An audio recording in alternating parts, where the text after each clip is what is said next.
She didn't enter that garage seeking attention. Just another day, another fix. But the instant they caught sight of her grease-stained hands, their laughter sliced deeper than any knife. A black woman in a world they claimed didn't exist for her. The taunts burned, but what followed wasn't simply mockery. It was a challenge, crafted to shatter her spirit before the crowd gathered to watch. They placed an impossible value on her worth, positive that she would fail.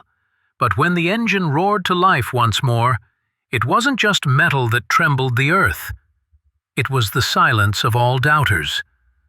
The question is, why did it take humiliation for them to believe finally? To most, a garage is nothing but noise and grease. To Maya, it was home.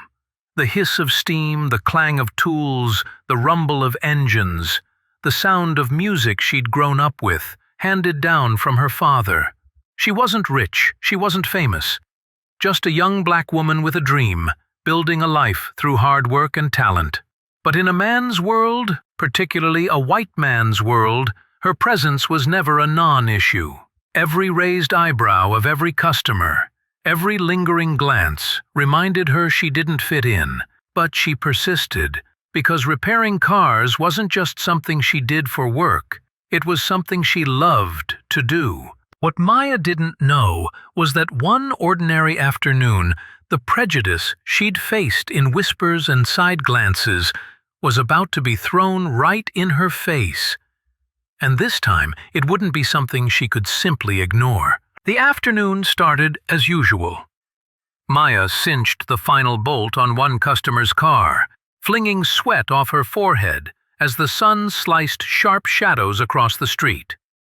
She was accustomed to stares, mostly dismissive, a few even hostile, but she never let them deter her. Until that day. A cluster of men entered the garage, their voices boisterous, their chuckles keener than the blades on her work table. She assumed at first that they were clients. But the way their gazes lingered, the smirks exchanged between them. It wasn't curiosity. It was something more sinister. "Where's the actual mechanic?" one of them taunted, looking around as if she couldn't possibly be standing there. Another laughed, pushing his friend, the noise carrying through the garage like a challenge. Maya felt the familiar pang. She'd heard it before, but this time was different. They weren't questioning her ability. They were sabotaging her. One of them nodded toward a brand-new car parked outside, its hood up slightly, the engine still and ominous. "Tell you what," he said, his mocking smile spreading across his face. "You fix that, I'll pay you 200 grand. The figure hovered in the air, egregious, near hysterical.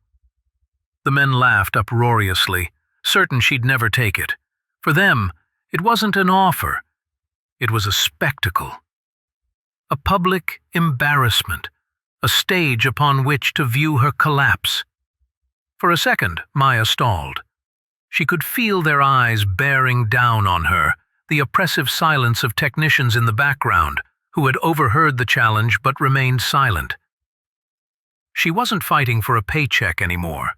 She was fighting for respect, for every black woman who'd ever been told she was in the wrong place. She drew her wrench slowly. The laughter died away, to be replaced by snickers of incredulity. They didn't believe she would have the nerve, but she did. As she raised the hood, oil and burnt rubber stench filled her nostrils. The motor was a disaster. Wires knotted, pieces rusted, a nightmare for any but the most seasoned mechanic. That was the idea. They hadn't picked it on a whim. They'd picked the roughest vehicle in the lot, built to consume her alive. Her heart was racing, but her hands were steady. She felt the crowd closing in, whispers spreading throughout the shop like fire. Everyone wanted to know if she would crack. Hours passed, dripping sweat into eyes, bruised knuckles from struggling with recalcitrant bolts. Each error, each hesitation summoned fresh laughter from the corner where the men were gathered. And still, each twist of the wrench, each flash of progress wore down their assurance. But just when she appeared to be gaining ground, a spontaneous hiss burst from the engine, smoke churning into a mocking cloud. The onlookers gasped. The men burst out laughing. Maya coughed, squinting through the fog. This was what they were waiting for, the confirmation that she wasn't good enough. But what they didn't realize was that Maya hadn't yet finished. The smoke curled upwards, a cloud of gray enveloping Maya in the bitter reminder of all the doubts ever cast in her direction. The laughter of the men was an acid cutting through the fog, sharp, mocking, victorious. This is what they were waiting for, her downfall. Her hands trembled, not with fear but with fatigue. Hours of toil, every muscle protesting, every nerve vibrating. The spectators leaned in, some whispering in sympathy, others smiling at the show. To them, it was entertainment. To her, it was survival. Maya's eyes flashed shut for only an instant. She remembered her father's voice, calm and authoritative, when she first grasped a wrench. Engines may struggle against you, but they always tell you something if you will listen. She drew breath, centering herself. And then, she listened. Her fingers mapped the wires, tracked the beat of the machine, looking for the defect. And there it was, a secret crack, an out-of-place segment that no one else had stopped to notice. One more twist, one final jolt of determination. She turned the bolt and flipped the ignition. The garage was quiet. For a moment, nothing. Just the beat of her own heart in her ears. Then, the engine came alive. Not a cough, not a sputter, but a deafening, perfect roar that boomed in the garage, rattling the walls and burying all laughter. Heads jerked up, eyes popped open, jaws dropped. The men who had ridiculed her mere seconds ago stood paralyzed, their sneers wiped off, their wager reduced to dust in their mouths. The audience, transfixed into stunned silence, now burst into yelps and cries. Maya stood there, grease in her hair and shaking, but standing taller than ever before. This was more than an engine roaring to life. This was the roar of every obstacle falling, every fear shattered. And as the roar was heard ringing out across the garage, one thing became impossible to ignore. They had underestimated her. But the question that really clung to the air: why was it that it took a miracle for her value to be realized? The sound of that engine still rang long after the garage fell silent. The men who had taunted her retreated, their swagger broken into shame, but not one of them mustering the balls to say sorry. The bet, the $200,000, was never settled, for to them, it was never about the money. It was about authority, about reminding her of her place. But Maya reminded them of something much bigger, that her value was not measured by their laughter, their skepticism, or their silence.